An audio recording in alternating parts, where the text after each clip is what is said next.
Welcome back to my channel Suni's kitchen.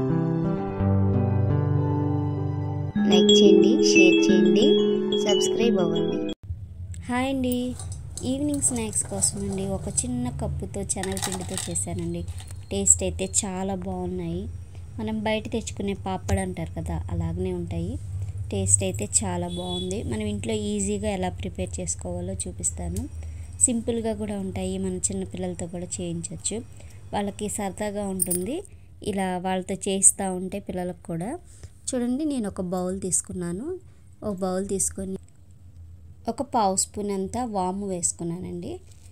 ఒక చిన్న గిన్నెతో శనగపిండి తీసుకున్నాను, అది మీకు చూపిస్తాను. చూడండి, ఇది శనగపిండి కూడా ఒక్క బౌల్ తీసుకున్నాను. ఇదే సరిపోతుంది చక్కగా పిల్లలకి అప్పటికప్పుడు చేసి ఇవ్వాలి. ఏంటి స్నాక్స్ అంటే ఇలా చేసి ఇవ్వచ్చు. చాలామంది పిల్లలు పకోడీలు తినరండి. ఇలా చేసి ఇచ్చామనుకోండి వాళ్ళకి స్నాక్లా ఉంటుంది, మనకి ఈజీగా కూడా అయిపోతుంది. చూడండి, సాల్ట్ వేసుకుందాం. కొంచెం తక్కువ సాల్ట్ వేసుకోండి. కాస్త నెయ్యి వేసుకోండి. చూడండి, ఒక్క స్పూను నెయ్యి, నేను ఇంట్లో చేసుకున్నదే నెయ్యి వేసుకుంటున్నాను. ఒక్క స్పూన్ నెయ్యి వేసేసుకొని నెయ్యి సాల్ట్ కలిసిపోయే వరకు చక్కగా పొడి పొడిగా కలిపేసుకుందామండి. ఈ విధంగా చూడండి, చాలా సింపుల్ అండి. ఈ రెండు ఇంగ్రీడియంట్తోనే చేసేయచ్చు మనము. పిల్లలు ఇంట్లో ఉంటే పద్దాక ఏదో ఒక స్నాక్ కావాలి అంటూ ఉంటారు కదండి.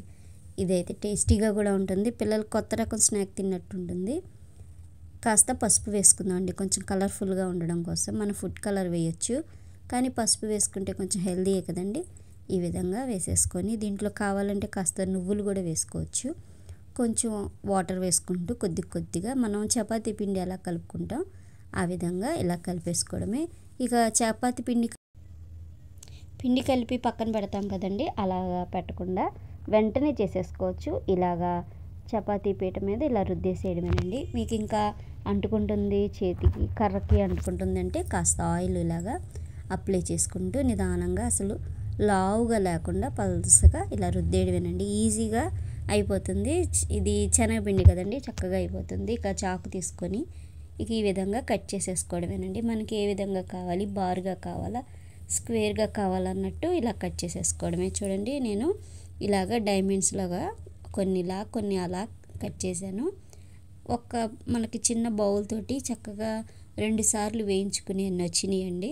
ఒక్కసారికి పిల్లలకు పెట్టేసేయచ్చు, ఒక వెరైటీ స్నాక్ లాగా కూడా ఉంటుంది. ఇంకా పిల్లలు తిన్నారనుకోండి, ఇంకొంచెం పిండి ఎక్కువ వేసుకొని ఇలా తయారు చేసి చక్కగా డబ్బాలో పెట్టుకోవచ్చండి. పిల్లలు అడిగినప్పుడల్లా ఇవ్వచ్చు కదా.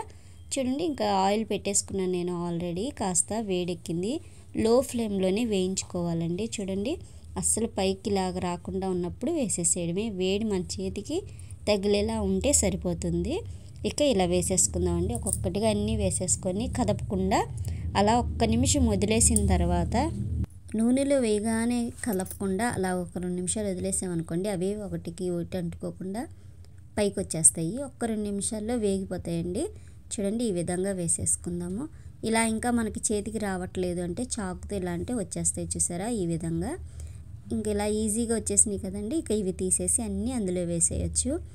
ఒకటి అతుక్కున్నా పర్వాలేదు, విడిపోతాయండి ఆయిల్లో వేసిన తర్వాత. ఈ విధంగా మంచి నేతి వాసన, వాము వాసన వస్తూ చాలా టేస్టీగా ఉన్నాయి.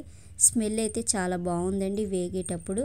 ఈ విధంగా ఇలా చక్కగా అన్నీ వేయించేసుకున్నానండి. ఒక 2 ట్రిప్పుల వరకు వచ్చినాయి నాకైతే. అంటే ఒకసారి వేసాను కదండి, మళ్ళీ ఇంకొకసారి కూడా వచ్చినాయి. ఈ విధంగా మంచి కలర్ వచ్చే వరకు వేయించుకోవడమే. చూడండి, ఇలా వేయించేసుకొని ఒక టిష్యూ పేపర్ పెట్టుకొని అందులో వేసేసాను. ఇక ఇలాగా ప్లేట్లో వేసేసి సర్వ్ చేసేసానండి. పిల్లలైతే చాలా టేస్టీగా ఉంటాయి, తింటారు కూడా.